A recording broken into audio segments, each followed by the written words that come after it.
Picture the birth of democracy, and you probably imagine a group of ancient philosophers calmly debating equality in a sun-drenched courtyard. But in 507 BC, Athens was tearing itself apart. The city was choking on violent factional rivalries, tyranny, and desperate street-level struggles for control. The system running the city was entirely closed off.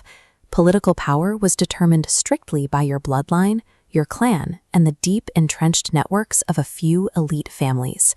As long as that old aristocratic code remained in place, control would always circle back to the exact same wealthy players. Under these conditions, true stability was simply impossible. The crisis escalated when a reactionary noble named Isagoras took office, determined to lock down power for his own specific faction. To guarantee his success, Isagoras invited an existential threat into the city. Sparta's King Cleomenes I intervened with his own troops, planning to turn Athens into a Spartan puppet state. The man who recognized the trap, Cleisthenes, grew up inside these elite circles. His insider status gave him a perfect understanding of exactly how the aristocratic patronage networks operated and where they were vulnerable. Then the unexpected happened. Ordinary, unarmored citizens surged forward, openly rebelling and allying with Cleisthenes to blockade the Spartan-backed forces. This massive popular uprising handed Cleisthenes a rare window of opportunity. He used it to completely dismantle the architecture of elite control. Cleisthenes realized that to fix the city, he had to rewrite the underlying rules of how a person gained power in the first place. He went straight for the source code, the long-standing tradition that your political worth was inherited exclusively through your clan lineage. His first mechanical fix was to upgrade the local regional districts, known as demes, giving them real authority in both local and state administration. As we can see in this state inscription, citizenship was now bureaucratic. 18-year-old males were required to register directly with their local deme to acquire their official civic rights. He explicitly told Athenians that their political life would no longer begin with their family tree. It would begin with their physical membership in a local place. Next, he took that geographic concept and scaled it up, reorganizing the entire citizen body into 10 entirely new tribes. Look at this map of Attica. The old political layout was dominated by concentrated pockets of localized family alliances, making it extremely easy for a few lords to control their neighbors. Cleisthenes shattered those groupings.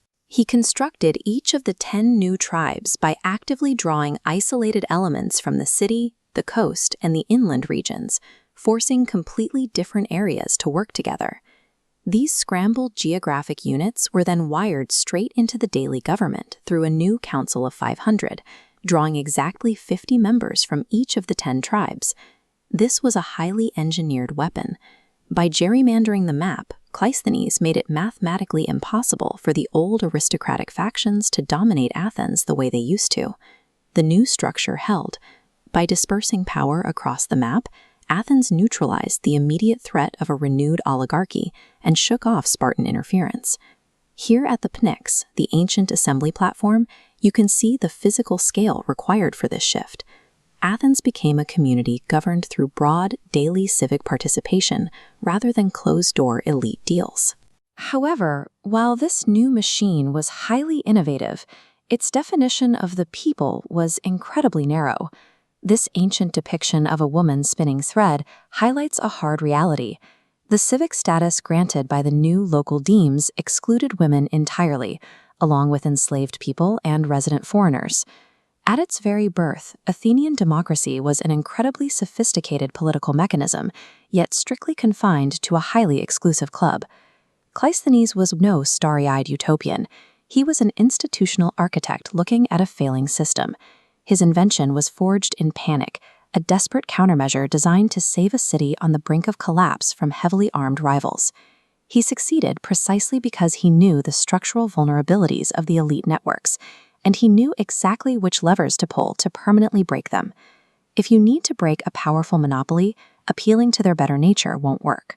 You have to strip away the old rules entirely,